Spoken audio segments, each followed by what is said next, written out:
जी बोले। अस्सलाम वालेकुम सर। वालेकुम सलाम, जी जी बोले। सर मुझे थोड़ा सा इसमें एडोब इलस्ट्रेटर के अंदर लेयर्स का कॉन्सेप्ट समझाइएगा कि हम इसमें लेयर्स का क्या कॉन्सेप्ट है इसमें। लेयर का, लेयर्स की जी बात कर रहे हैं, ओके। अच्छा, लेयर्स का जी जी कॉन्सेप्ट इसके सर, जी अंदर जी। सेम है जैसे आपके पास फिग्मा के अंदर और एडोब फोटोशॉप के अंदर जो कॉन्सेप्ट होता है आपका लेयर का, वही सेम कॉन्सेप्ट इसके अंदर आपके पास एडोब इलस्ट्रेटर के अंदर भी होता है। इसके अंदर आपके पास क्या होता है कि फॉर एग्जांपल जब आप यहाँ पर कोई भी आप ऑब्जेक्ट क्रिएट करते हैं, मेरी स्क्रीन आप लोगों को नजर आ रही होगी, राइट?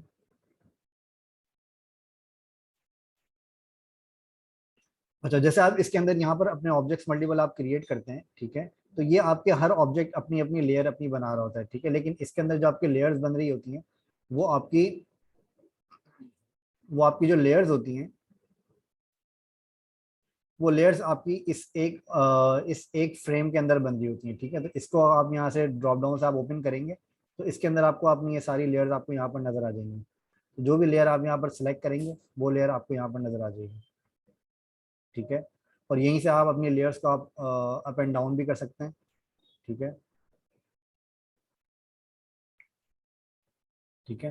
तो यहीं से आप अपनी लेयर्स को अप एंड डाउन भी कर सकते हैं, और इसकी शॉर्ट की जो आपकी होती है वो होती है आपकी कंट्रोल कर्ली ब्रैकेट, लेफ्ट और राइट कर्ली ब्रैकेट, ठीक है, अप एंड डाउन करने की।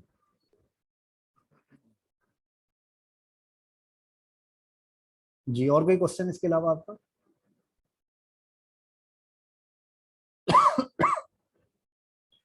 ये जो आपके पास एक आई का आइकन आता है, ये वाला आइकन आपके पास जो है इस लेयर को शो और हाइड करने का आइकन आता है, ठीक है।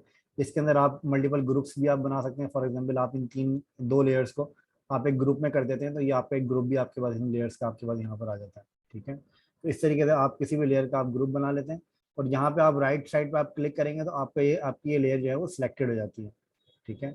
अगर आप ग्रुप पे क्लिक करेंगे तो ग्रुप सिलेक्टेड हो जाएगा, अगर आप लेयर पे क्लिक करेंगे तो लेयर सिलेक्टेड हो जाती है, ठीक है। और यूजुअली आप जब किसी भी लेयर के ऊपर क्लिक करते हैं तो आपकी वो लेयर यहाँ पर सिलेक्टेड आ जाती है, ठीक है। अच्छा, ग्रुप करने की शॉर्ट की मैंने आपको ऑलरेडी बताई हुई है। ग्रुप करने की शॉर्ट की आपकी होती है कंट्रोल जी और कंट्रोल शिफ्ट जी, ठीक है। कंट्रोल जी होती है आपकी ग्रुप करने के लिए, और कंट्रोल शिफ्ट जी से आप अनग्रुप करते हैं, ठीक है,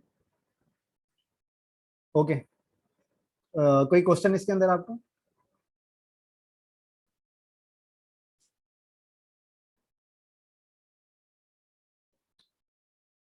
ओके। अच्छा, आज के सेशन के अंदर मैं आपको दो तीन चीजें बताऊंगा, जिसके अंदर एक आपका इसके अंदर एक फीचर होता है जिसको हम कहते हैं ब्लेंड ब्लेंड फीचर, ठीक है। ब्लेंड ब्लेंड एक्चुअली क्या होता है? ब्लेंड एक्चुअली ये होता है कि फॉर एग्जांपल आपके पास दो लेयर्स हैं यहाँ पर, ठीक है। आपके पास यहाँ पर कोई भी दो लेयर्स हैं, मैं एक यहाँ पर बना देता हूँ एक बॉक्स, ठीक है।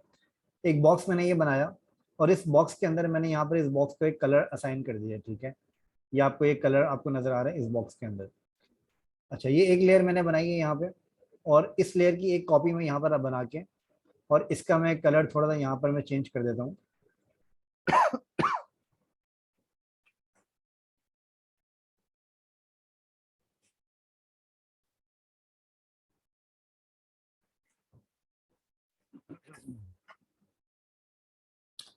तो ये दो लेयर्स मैंने यहाँ पर बना ली हैं, ठीक है। अच्छा, इसी तरह की एक लेयर में यहाँ पर एक और बना लेता हूँ। अच्छा, ये तीन लेयर्स आपको यहाँ पर नजर आ रही हैं। अच्छा, इन लेयर्स की जो मैं कॉपी ले रहा हूँ, कॉपी जो मैंने ली है, कॉपी मैंने ली है ऑल्ट की मदद से, ठीक है। आप ऑल्ट प्रेस करके आप जितनी भी लेयर्स की आप चाहें कॉपी आप यहाँ से निकाल सकते हैं। एक ये भी तरीका है कॉपी लेने का। एक तरीका ये है कि आप सिंपल कंट्रोल सी और कंट्रोल वी प्रेस कर दें, तो इससे भी आपकी कॉपी आ जाती है, ठीक है। अच्छा, अगर आप एक चीज यहाँ पर नोटिस करें, तो जब मैं यहाँ पे कंट्रोल सी करता हूँ तो यहाँ पर मेरी कॉपी तो आ जाती है इसकी, लेकिन मैं यहाँ पे कंट्रोल वी प्रेस करता हूँ, इसकी जो कॉपी आती है वो इस लेयर के से थोड़ी सी हटकर कॉपी आती है, ठीक है। मतलब इसी लेयर के ऊपर एग्जैक्टली कॉपी नहीं आती। अगर आपको इसी लेयर के ऊपर उसकी एक कॉपी चाहिए, तो उसके लिए आप कंट्रोल सी के बाद जो आप कंट्रोल वी प्रेस करते हैं, तो उसको आप कंट्रोल शिफ्ट वी प्रेस करें, तो आपकी जो कॉपी है वो आपकी उसी के ऊपर आ जाती है। ठीक है, तो ये इसके अंदर कंट्रोल सी, कंट्रोल वी और कंट्रोल शिफ्ट वी के अंदर ये डिफरेंस है। कंट्रोल वी के अंदर, कंट्रोल वी से जब आप पेस्ट करते हैं इसको, तो उसके अंदर आपकी जो कॉपी आती है वो आपकी इस ऑब्जेक्ट से थोड़ी सी हटकर कॉपी आती है, मतलब उसी के ऊपर नहीं आती है। ठीक है, लेकिन अगर आप कंट्रोल सी के बाद आप कंट्रोल शिफ्ट वी प्रेस करते हैं, तो उसकी जो कॉपी आती है वो आपकी उसी के ऊपर आ जाती है। ठीक है, ये आपको उसी के ऊपर आपको कॉपी नजर आ जाएगी। ओके, अच्छा ये जो 3 लेयर्स मैंने यहाँ पर बनाई है, इन लेयर्स के अंदर क्या होता है कि आप इनके ऊपर ब्लेंडिंग इफेक्ट आप अप्लाई कर सकते हैं। ब्लेंडिंग इफेक्ट जब भी आपका अप्लाई होता है, तो एक बात ध्यान में रखिएगा कि जो आपका ब्लेंडिंग इफेक्ट होता है वो इफेक्ट आपका एक से ज्यादा लेयर के ऊपर अप्लाई होता है, मतलब एक ही इफेक्ट के ऊपर अप्लाई नहीं है, एक ही लेयर के ऊपर अप्लाई नहीं होता है। तो जब आप किसी भी लेयर को आप ब्लेंड करते हैं, तो एक लेयर आपकी सेकंड लेयर के अंदर ब्लेंड होती है, मतलब उसके दरमियान का जो आपका स्पेस होता है। ठीक है, फॉर एग्जाम्पल इस लेयर को अगर आप इस लेयर के अंदर ब्लेंड करना चाह रहे हैं, तो इस लेयर का और इस लेयर के दरमियान का जो पार्ट है, ये वाला पार्ट आपका कवर हो जाएगा इनके बैकग्राउंड कलर्स के साथ। ठीक है, ये आपका ब्लेंडिंग इफेक्ट इसके अंदर होता है। अच्छा, ये करने के लिए मैं सिंपल यहाँ पर क्या करता हूँ, ये करने के लिए मैं सिंपल यहाँ पर इन दोनों लेयर्स को सिलेक्ट करता हूँ, और इन दोनों लेयर्स को सिलेक्ट करने के बाद मेरे पास यहाँ पर एक आता है ऑब्जेक्ट के अंदर मैं जाता हूँ। ऑब्जेक्ट के अंदर मेरे पास एक ऑप्शन आता है ब्लेंड। जैसे ही मैं इसके अंदर ब्लेंड के अंदर मैं यहाँ पर मेक पे क्लिक करता हूँ, ठीक है, तो अब आपको यहाँ पर नजर आएगा कि ये दोनों लेयर्स आपस में एक दूसरे से ब्लेंड हो गई। ब्लेंड का मतलब ये है कि जो कलर इसको आपने अप्लाई किया था वो सेम कलर आपका यहाँ पर एक दूसरे के अंदर ब्लेंड हो जाता है। ठीक है, ये आपका सिंपल ब्लेंडिंग इफेक्ट हम इसको कहते हैं। अच्छा, इसी तरीके से अगर आप इस लेयर को इसके अंदर भी ब्लेंड करना चाह रहे हैं, तो आप सिंपली इस लेयर को सिलेक्ट करेंगे, और इस लेयर को सिलेक्ट करने के बाद आप इन दोनों को सिलेक्ट करेंगे, और इन दोनों को सिलेक्ट करने के बाद आप यहाँ पर ऑब्जेक्ट के अंदर जाएंगे, और ब्लेंड के अंदर से आप यहाँ से आप मेक प्रेस कर देंगे। ठीक है, इसके अंदर आपके पास और भी ऑप्शंस होते हैं। एक ऑप्शन आपके पास ब्लेंड ऑप्शंस का होता है, जिसके अंदर आप ब्लेंडिंग के ऑप्शंस आप यहाँ पर चूज कर सकते हैं। ठीक है, अच्छा, अभी इसके अंदर मैं क्या करता हूँ, मैं सिंपल आपको ये ब्लेंड करके मैं दिखाता हूँ कि जब आप ऑब्जेक्ट के अंदर जाके आप इसको ब्लेंड करेंगे और आप इसके ऊपर सिंपल मेक करेंगे, तो ये आपका इफेक्ट इसके अंदर ब्लेंड हो जाता है। ठीक है, तो ये इस तरीके से आपका ब्लेंडिंग इफेक्ट जो है वो यहाँ पर काम कर रहा होता है। अगर आप इसको, अगर आप अपनी अगर आप इसकी जो लिंक्ड लेयर्स हैं उनकी पोजीशन अगर आप चेंज करते हैं, तो उसके हिसाब से भी आपकी ब्लेंडिंग पोजीशन आपकी चेंज हो जाती है। ठीक है, अच्छा, ब्लेंडिंग पोजीशन की मदद से आप मल्टीपल 3D लुक्स वगैरह भी आप क्रिएट कर सकते हैं। ठीक है, जैसे कि मैंने आपको लास्ट टाइम 3D का एक अलग सा सेशन मैंने आपको दिया था, जिसके अंदर आपको 3D के अलग अलग इफेक्ट्स आपके पास आते हैं। ठीक है, इसी तरीके से आप यहाँ पर ब्लेंडिंग मोड के अंदर आप यहाँ पर कलर्स आप आसानी से आप चेंज कर सकते हैं। अच्छा, इसी के साथ साथ अगर आप यहाँ पर अपनी किसी भी ऑब्जेक्ट का साइज अगर आप यहाँ पे चेंज करते हैं, तो इसके साथ साथ आपका ये ऑब्जेक्ट का ब्लेंडिंग इफेक्ट भी आपका चेंज होता है। अगर आप यहाँ पर नोटिस करें, तो आपका जो ब्लेंडिंग इफेक्ट है वो आपका आपकी लेयर के साइज के हिसाब से एडजस्ट हो जाता है। ठीक है,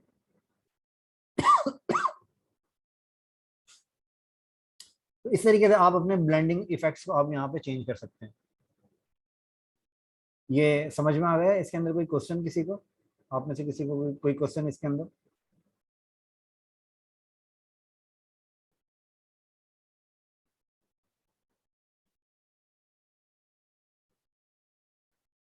जी, ये क्लियर है?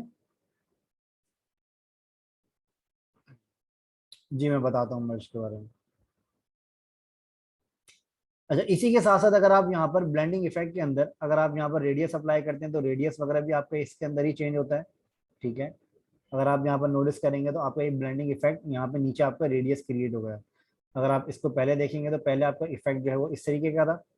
अब अगर आप इसके अंदर रेडियस अप्लाई करते हैं, तो रेडियस के साथ साथ आपका ये इफेक्ट भी चेंज हो जाता है। ठीक है, इसी तरीके से अगर आप यहाँ पर रेडियस अप्लाई करेंगे, तो यहाँ पर भी आपका ये ब्लेंडिंग इफेक्ट चेंज हो जाता है। ओके,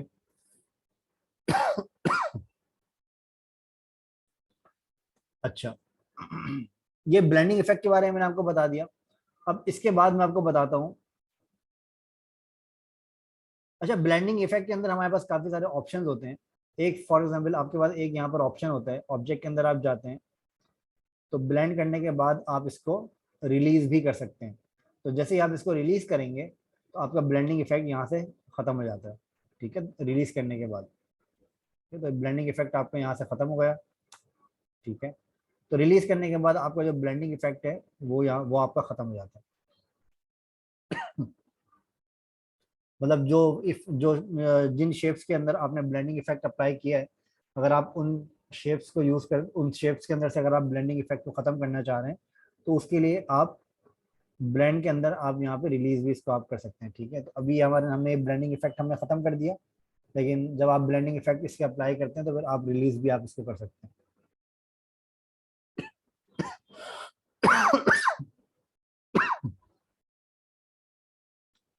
ओके,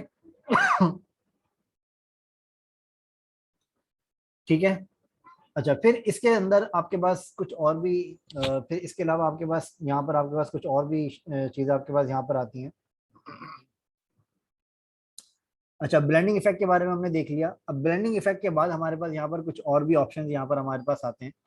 जब आप स्टाइलाइज पे जाते हैं, स्टाइलाइज के अंदर आपके पास यहाँ पर drop shadow, feather, inner glow, outer glow, round corners और स्क्रिबल का ऑप्शन आपके पास आते हैं यहाँ पे। ठीक है, तो इनके बारे में हम थोड़ा सा देख लेते हैं कि ये क्या होते हैं, किस तरीके से काम करते हैं।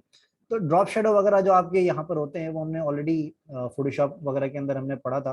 तो इसको मैं यहाँ पर थोड़ा सा आपको दोबारा रिपीट कर देता हूँ, क्योंकि फोटोशॉप के अंदर जो ड्रॉप शेडोज वगैरह अप्लाई होते हैं वो थोड़े से मुख्तलिफ किस्म के अप्लाई होते हैं, लेकिन इसके अंदर जो अप्लाई होते हैं वो थोड़े से आपके डिफरेंट किस्म के अप्लाई होते हैं। ठीक है, अच्छा, जैसे मैंने यहाँ पर एक बॉक्स यहाँ पर बनाया और इस बॉक्स के अंदर मैं जाता हूँ इफेक्ट के अंदर, और इफेक्ट के अंदर जाने के बाद मैं यहाँ पे स्टाइलाइज पे जाने के बाद मैं अप्लाई करता हूँ ड्रॉप शेडो।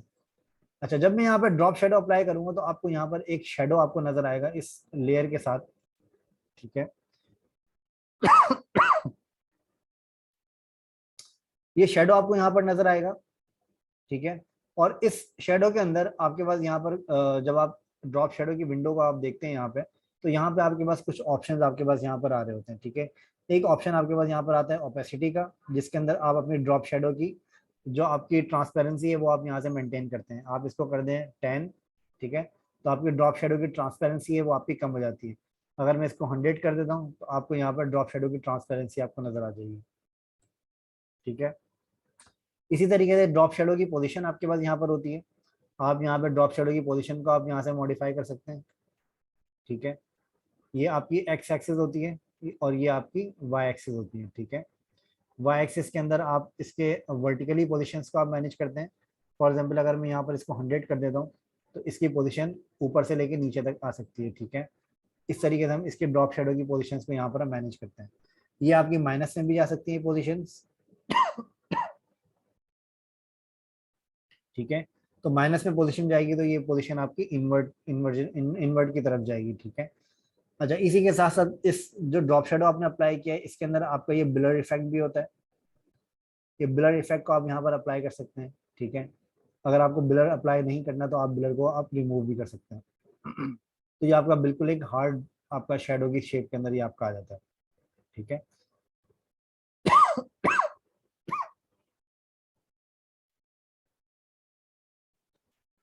ओके।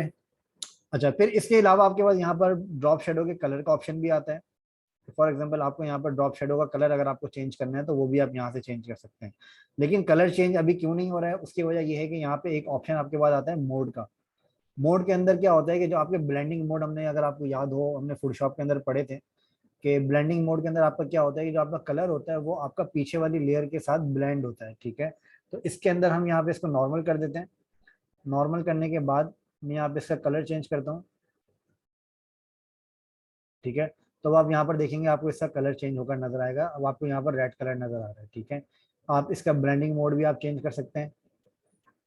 ठीक है, तो ये क्या करेगा कि जो आपकी पीछे वाली लेयर है, जो आपका पीछे वाली लेयर का जो बैकग्राउंड कलर है उसके हिसाब से ये अपने कलर को मॉडिफाई करेगा। ठीक है, अगर फॉर एग्जाम्पल मैं पीछे वाली लेयर का बैकग्राउंड कलर अगर मैं यहाँ से चेंज करता हूँ, ठीक है, तो आपका ब्लेंडिंग, तो आपका ये वाली लेयर का भी बैकग्राउंड ड्रॉप शेडो जो है वो आपका चेंज होगा, ठीक है। उसकी वजह क्या है, उसकी वजह ये है कि जो आपका जो आपका आपने जो ब्लेंडिंग मोड यहाँ पर अप्लाई किया ड्रॉप शेडो का, वो ब्लेंडिंग मोड आप उस ब्लेंडिंग मोड को आपने जो अप्लाई किया है वो आपने यहाँ पर ड्रॉप शेडो का जो है वो आपने चेंज किया है, मतलब आपका नॉर्मल नहीं है, ठीक है। अच्छा, फिर इसके अलावा आपके पास यहाँ पर एक ऑप्शन और आता है कि फॉर एग्जांपल आपने जो इफेक्ट्स आपने अप्लाई किए हैं, जो भी इफेक्ट्स आप यहाँ से अप्लाई करते हैं वो इफेक्ट्स आपके यहाँ पर आपके पास एक ऑप्शन आता है अपीयरेंस का, इसके अंदर आपके पास वो इफेक्ट्स आपको यहाँ पर नजर आ रहे होते हैं, ठीक है। अगर आप यहाँ पर अपने इफेक्ट्स को चेंज करना चाहें तो आप यहाँ से चेंज भी कर सकते हैं, ठीक है। जैसे अभी हमने कलर डॉज हमने अप्लाई किया था, अब आप यहाँ से इसके ब्लेंडिंग मोड को आप यहाँ से चेंज भी कर सकते हैं। आप चाहे तो इसको स्क्रीन कर दें, ओवरले कर दें, लाइटन कर दें, जो भी आपको सूट करता है, जो भी आपको बेटर लगता है अपनी थीम के हिसाब से आप उसको अप्लाई कर सकते हैं, ठीक है। फिर इसके अलावा आपके पास यहाँ पर एक ऑप्शन आता है प्रीव्यू का। प्रीव्यू का जो ऑप्शन आपके पास यहाँ पर होता है, जो आप यहाँ पर चेंजेस कर रहे होते हैं वो रियल टाइम के ऊपर आपको यहाँ पर प्रीव्यू दिखाने के लिए होता है, ठीक है। जब तक आप यहाँ पर ओके पर क्लिक नहीं करेंगे, अगर फॉर एग्जाम्पल आपने यहाँ पर प्रीव्यू के ऊपर चेक नहीं लगाया हुआ और आप यहाँ पर मॉडिफिकेशन कर रहे हैं, ठीक है, तो ये क्या करता है कि जो प्रीव्यू आपका होता है वो आपका इसके ऊपर डायरेक्टली अप्लाई नहीं करता, ये सिर्फ आपको यहाँ पर प्रीव्यू दिखाता है, ठीक है, जब तक आप इसको ओके नहीं करते हैं।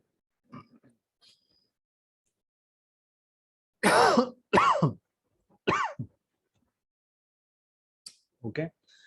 अच्छा, फिर इसके अलावा आपके पास यहाँ पर कुछ और भी ऑप्शंस आपके पास यहाँ पर आते हैं। जैसे स्टाइलाइज के अंदर मैंने आपको ड्रॉप शेडो के बारे में बताया है, इसके अंदर मैं आपको एक काम करता हूँ, मैं इसका एक थोड़ा सा डार्क कलर में इसका अप्लाई कर देता हूँ, और डार्क कलर अप्लाई करने के बाद मैं स्टाइलाइज पे जाता हूँ, और स्टाइलाइज पे जाने के बाद मैं यहाँ पर आपको इसका इनर ग्लो में यहाँ पे आपको इसका अप्लाई करके दिखाता हूँ, ठीक है। तो आप यहाँ पर अगर देखेंगे तो आपको इसका इनर ग्लो भी आपको यहाँ पर नजर आएगा। अब इनर ग्लो आपको कैसे रखना है, कितना रखना है, वो आप यहाँ से मैनेज कर सकते हैं, ठीक है। इनर ग्लो आपको इनर साइड पे रखना है या फिर इनर ग्लो आपको सेंट्रलाइज करना है, तो वो भी आप यहाँ से अप्लाई कर सकते हैं,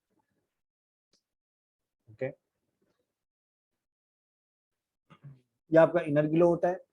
फिर इनर ग्लो के हिसाब से अलावा यहाँ पर आपके पास कुछ और भी ऑप्शंस आते हैं। एक आपका होता है आउटर ग्लो। आउटर ग्लो में ये क्या करता है कि जो आपका आउटसाइड आउटसाइड के ऊपर जो आपका लाइटिंग इफेक्ट है वो यहाँ पर एक्चुअली ये अप्लाई करता है, जो कि आपका ग्लो इफेक्ट होता है लाइटिंग का, ठीक है, वो आपका यहाँ पर अप्लाई करता है। तो इसके अंदर आप जितना ज़्यादा आप इसके अंदर बैकग्राउंड कलर्स वगैरह आप इसके अंदर चेंज करेंगे, उतना अच्छे तरीके से आपको यहाँ पर इसका इफेक्ट आपको यहाँ पर नजर आएगा, ठीक है, ओके। अच्छा, फिर इसके अलावा आपके पास यहाँ पर स्टाइलाइज के अंदर आपके पास यहाँ पर राउंड कॉर्नर्स का ऑप्शन होता है। राउंड कॉर्नर्स का ऑप्शन बिल्कुल आपका रेडियस की तरह होता है, जैसे कि आप यहाँ से अपना रेडियस मैनेज करते हैं उसी तरीके से आप यहाँ से भी अपना रेडियस आप मैनेज कर सकते हैं, ठीक है। थोड़ा सा ज़्यादा मैंने रेडियस दे दिया था उसको, 30, ठीक है। तो राउंड कॉर्नर्स के अंदर आप यहाँ से इसको अपना रेडियस का आप यहाँ से मैनेज कर सकते हैं, ओके। अच्छा, फिर इसके अलावा आपके पास यहाँ पर एक फेदर का ऑप्शन होता है। फेदर के ऑप्शन के अंदर जो आपके इसके इसके जो आपके कॉर्नर्स होते हैं या फिर जो आपके इसके किनारे होते हैं उनको आप यहाँ पर ब्लर आप अप्लाई कर सकते हैं। अगर आप यहाँ पर नोटिस करें तो इन कॉर्नर्स के ऊपर आपके यहाँ पर ब्लर्स आपके अप्लाई हो रहे हैं, ठीक है। जो भी इनके एजेस है उनके ऊपर ये ब्लर इफेक्ट आपका अप्लाई होता है, ठीक है। इस तरीके से आप यहाँ पर ब्लर इफेक्ट भी अपना क्रिएट कर सकते हैं, ठीक है। अच्छा, ब्लर इफेक्ट क्रिएट करने के बाद के अलावा आपके पास यहाँ पर ऑप्शन होता है स्क्रिबल का। स्क्रिबल के अंदर आपके पास एक इफेक्ट होता है जिसको आप यहाँ पर क्रिएट कर सकते हैं। ये थोड़ा सा आपका स्केच टाइप का आपका इफेक्ट एक इफेक्ट होता है जिसकी आप यहाँ पर अलग तरीके से आप अपनी सेंटर सेटिंग भी आप इसकी आप अप्लाई कर सकते हैं इसके अंदर, ठीक है। तो ये आपका थोड़ा सा एक डिफरेंट किस्म का आपका इफेक्ट है जो कि आपका यहाँ पर अप्लाई होता है, ठीक है। इसके अंदर अगर आपको स्ट्रोक वगैरह भी अगर आपको देनी है तो वो भी आप यहाँ पर अप्लाई कर सकते हैं, ठीक है। कर्वनेस आपके होती है, जो भी आपका ये इफेक्ट यहाँ पर क्रिएट हो रहा है, ये आपको कर्वनेस कितनी रखनी है आपको इसकी, इसके अंदर आपको इसकी वेरिएशंस क्या रखनी है, इसके अंदर आपको इसकी स्पेसेस कितने रखने हैं, ठीक है, वो भी आप यहाँ से डिफाइन कर सकते हैं। वेरिएशंस आप यहाँ से डिफाइन कर सकते हैं, ठीक है। तो ये आपके पास मल्टीपल ऑप्शन इसके अंदर होते हैं जिसको आप यहाँ पे अप्लाई कर सकते हैं। ये आपका एंगल होता है, अच्छा, इसके अंदर कोई डिफॉल्ट प्रीसेट्स भी होते हैं यहाँ पे, जिसको आप चाहे तो आप यहाँ से यूज कर सकते हैं, ठीक है। ये आपके पास यहाँ पर इसके डिफॉल्ट प्रीसेट्स होते हैं जो कि बाय डिफॉल्ट यहाँ पर बने हुए हैं, ठीक है।